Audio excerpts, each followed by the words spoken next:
In this presentation, we're going to show you how the Greenside Funding Program can be a valuable way to fund the purchase of an individual life insurance policy. And in fact, the lender has given Greenside Strategies the exclusive use of its funding program for the funding of any and all life insurance and annuity products. When somebody is buying a life insurance policy, particularly a large policy, they frequently have to liquidate some other appreciating asset in order to pay the premiums.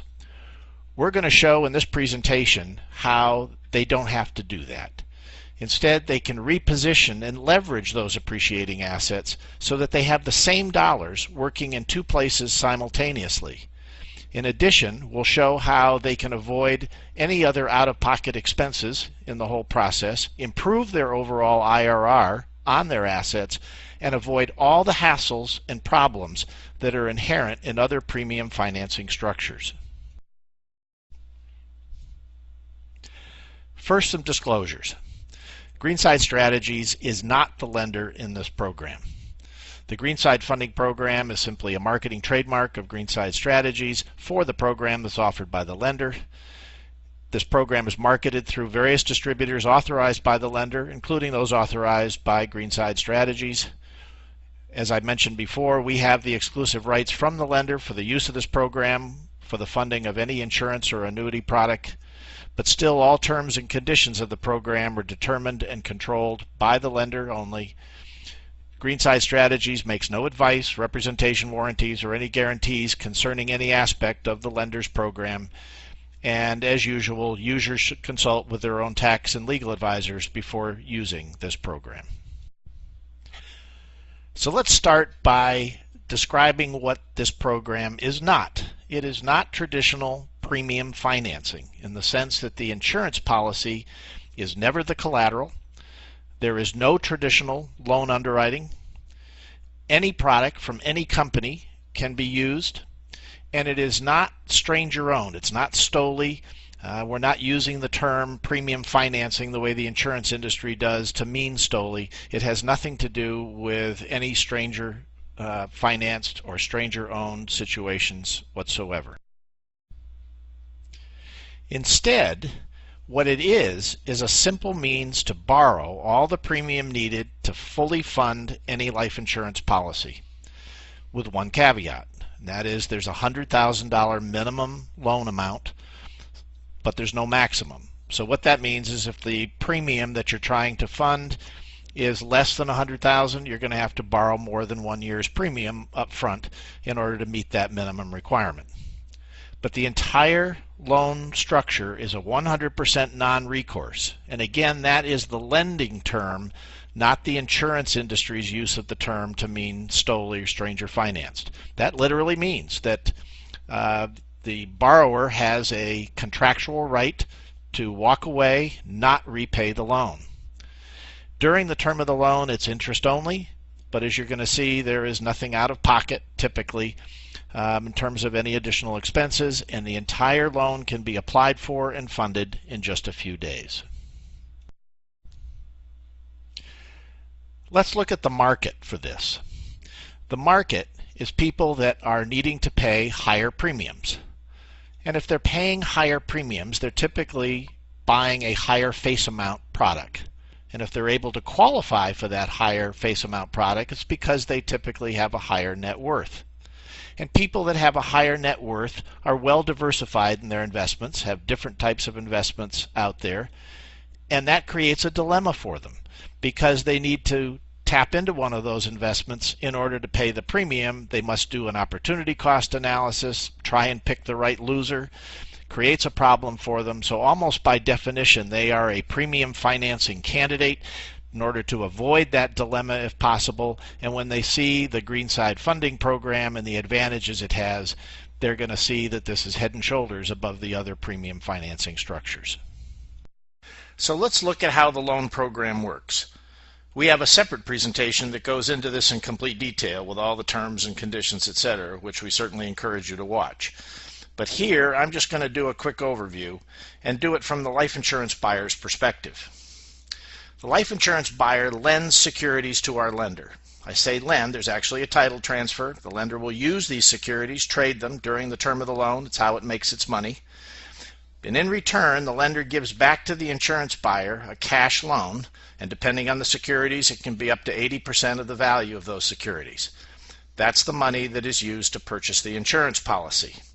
During the term of the loan, it's interest only, but in most cases, the dividends wash the interest. The lender actually sets the interest rate to equal the dividends, and therefore it's a wash and there's nothing out of pocket.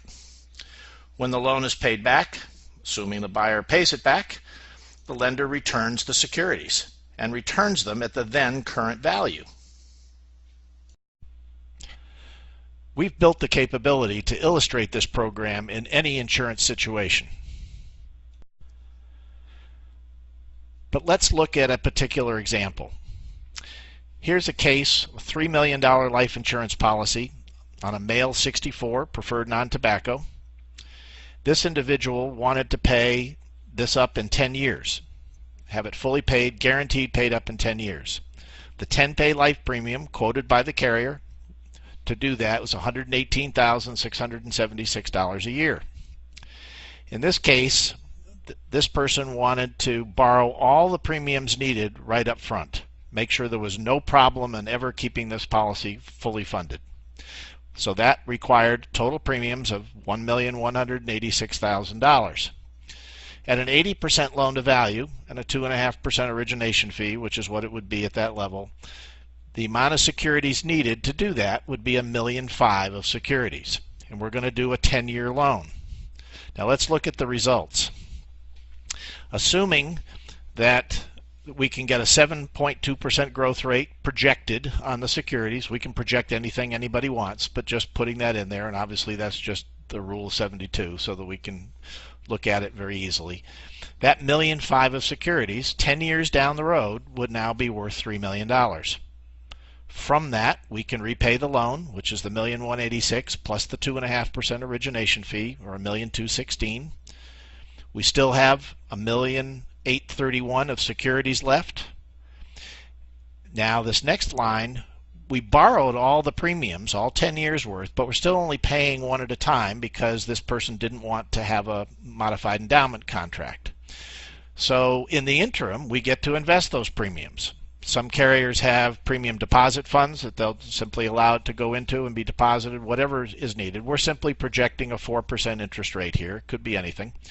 But if we can get 4%, that's an extra $275,000 worth of interest that the borrower is going to enjoy. Then we're simply plugging in the cash value in the 10th year duration, which is $1,223,000.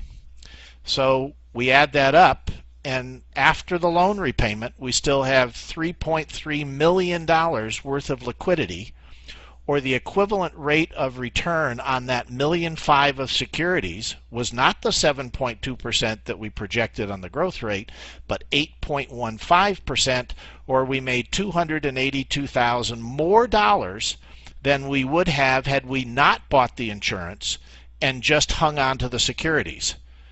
And oh, by the way, we now also have a $3 million fully paid up life insurance policy.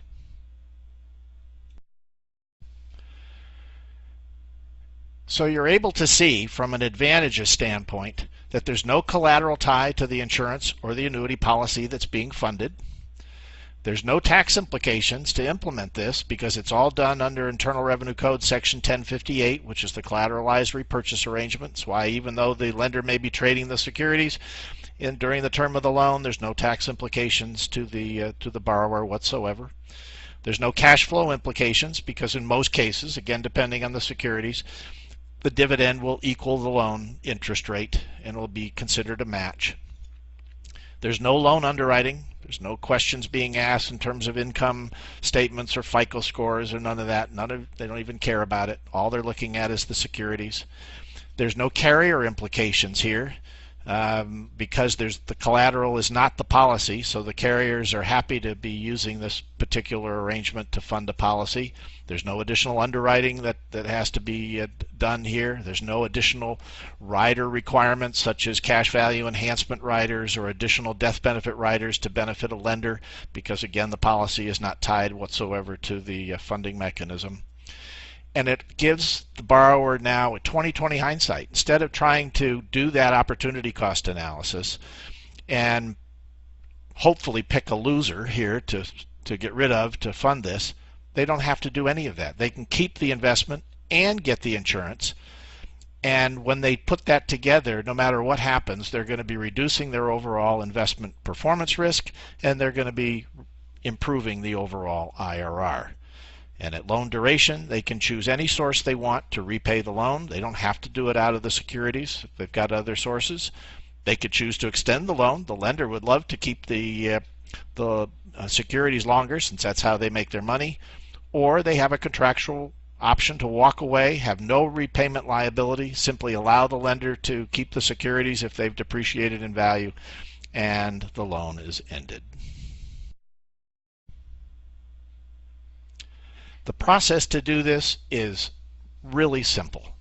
We have a simple quote request form. It's literally name, address, and phone number. How much money do you want? They send that to us with a copy of an investment statement showing the positions that the borrower has in whatever investments they'd like the lender to consider. Send that to us. We'll review it. We'll forward it on to the lender. Typically, we'll get a phone call back within a half a day, and if that's acceptable, they will issue a formal term sheet within 24 to 48 hours, and if that term sheet is acceptable, the borrower simply completes an application form, which is basically just giving the law firm that is supporting this lender the additional information needed so the law firm can draft the loan documents and the securities transfer documents and do the Patriot Act compliance, prove that it's not money laundering, etc. They send that back with a copy of a photo ID, and the loan documents are prepared. The loan is scheduled for closing, and the lender will fund it within 3 to 5 days after the securities have been transferred. From an insurance perspective, any carrier, any product in any hierarchy is eligible. Please, no captive carriers. But the funding, in order to use this, does require that an agent sign a participation agreement with us, and that agreement is also available on our website. We thank you for watching this program and encourage you to watch other presentations about this program, including the overview of the program, which explains in detail how the loan works. Other presentations go into other uses of the program for various other funding situations. And for more information, we invite you to visit our website at www.greensidestrategies.com, or email us at info@greensidestrategies.com, or call us at 913-685-0755.